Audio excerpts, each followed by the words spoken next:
Surveyors, plant operators, drivers. Why do you need to bring somebody from China to drive a truck? Why do you need to bring somebody from China to drive an excavator? We have plant operators here in thousands who are jobless. Our people have closed down their shops. There's no business. Is it just the United States, or do you believe that China is also playing a role in jockeying for the resources of Africa? China is playing a major role because China is buying property in Africa. Mm-hmm. For example, Mozambique, which is a Portuguese-speaking.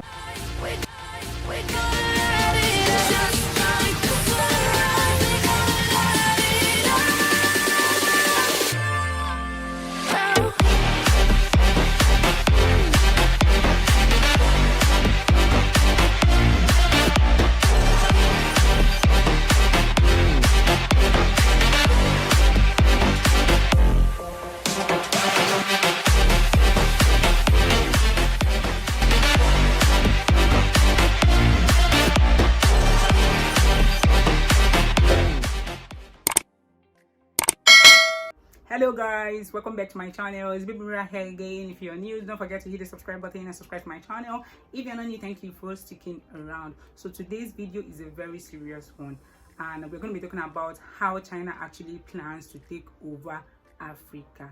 Guys, we've been in slumber over the years because a lot has been happening and we actually don't even know about it. Okay, so over the years, China has been doing businesses in Africa. They've been investing quite alright, but they've had their own businesses. They come here and they bring their people. For example, a Chinese man owns a business here and no local person is allowed to work there, which means they will have to bring their people down to Africa to actually work for them. And then when it comes to investments, it is not rational because they actually bring their own people back here to work. This has gotten to the extent whereby Chinese even owns things like lands, like properties in Africa, which is very, very difficult for an African to actually own a land or a property in China. Now they own large businesses, and what do? They eradicate our own manpower and bring in their own manpower. This actually means that they are slowly coming in small numbers, and before you know it, boom, they are everywhere. And the fact that we don't create room for our local manpower is something else, because there are so many people that actually know how to do these things that these people are coming here to do, but they don't have any jobs. Because why? Because the Chinese are actually taking over their jobs. It is time for us to be rational. The fact that a Chinese invests in a business does not mean that a local person is not allowed to work there. We actually bring experts and all those things from China, even the positions as low as tractor drivers or things that Africans can actually do.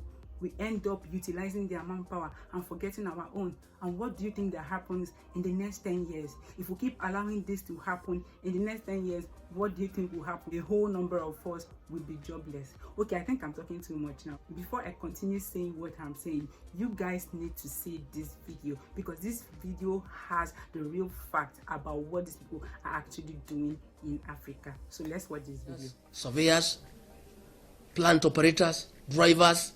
Why do you need to bring somebody from China to drive a truck? Why do you need to bring somebody from China to drive an excavator? We have plant operators here in thousands who are jobless. Our people have closed down their shops. There's no business.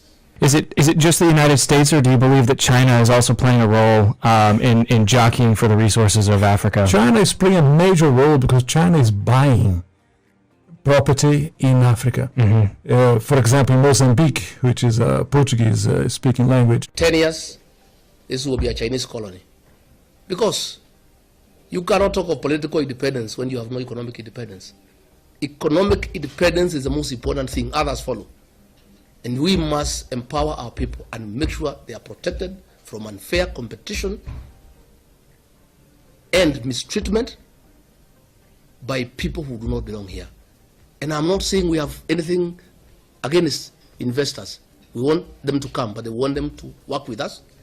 And we don't want them to come and destroy the local capacity.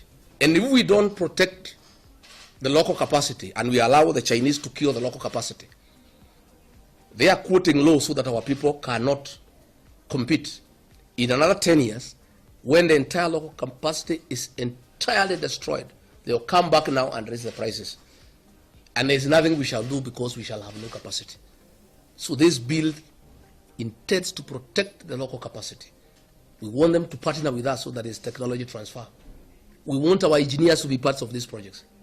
They are coming with everything: engineers, surveyors, plant operators, drivers. Why do you need to bring somebody from China to drive a truck? Why do you need to bring somebody from China to drive an excavator?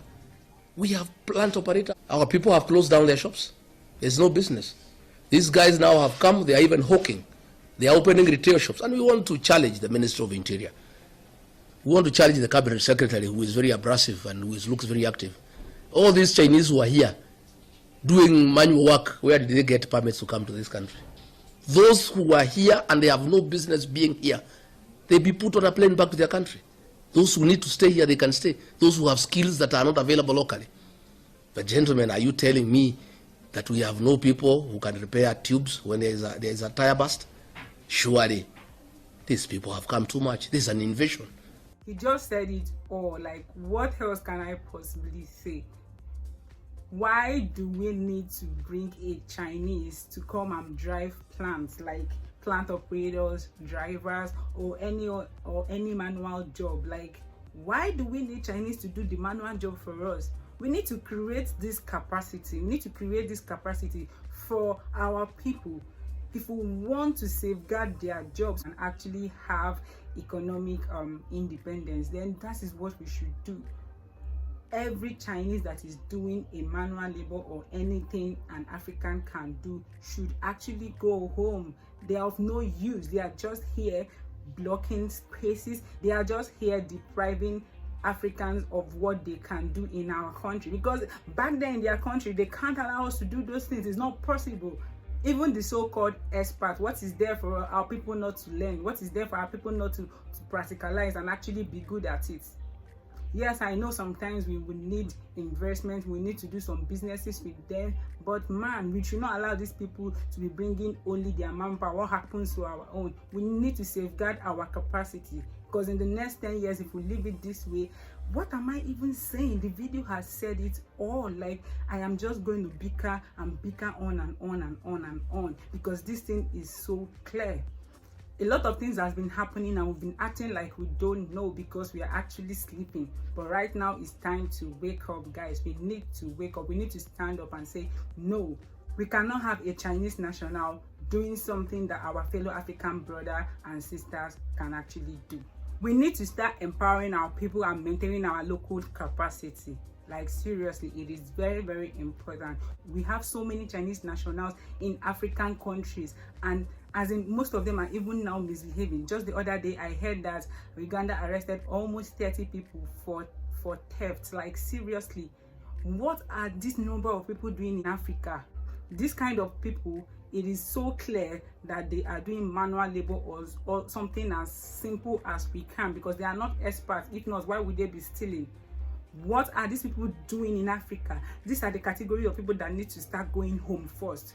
We need to flush out all these kind of people in Africa. For us to be economically independent, we need to maintain our local capacity. We should not deprive our people of what we can do, what we can do here, and then bring people from there. Sometimes we give these people projects to manage. Before you know it, they've actually brought 10 or 5 Chinese, and when you ask them, they will say it's manpower. They need them to do something. Why can't they get those manpower locally? They are doing this work for them. We are paying them for this. We are doing this business together. Why are they employing people from their places instead of here? I am very sure this would not happen in China. It cannot even happen in China. And then when it comes to buying properties like land, houses, and opening businesses, they are good at it in Africa. We don't say nothing, but go there. Let us know how many people that actually own a successful business in China or in Asia or any of those places. It doesn't happen. We give these people freedom to do almost everything they want to do, but back there we cannot do anything. We are being dragged around like slaves and everything. Like, it is so disheartening, and I am glad all these secrets have been leaked during this period. Like I said in my former video, that this COVID-19 is a blessing in disguise. It has opened our eyes so wide, and I hope that of our leaders are also open too, because we are discovering a lot of things, and a lot of things are actually unveiling. And I am glad everything is happening during this period. I'm going to leave the comment section as interactive as possible, so feel free to leave your thoughts down there and let us have a conversation. If you like this video, don't forget to like, share, and subscribe to my channel. I'm afraid I'll have to leave you guys now. I'll see you guys in my next video, and until then, bye bye. Please share this video if you can. See you guys. Bye.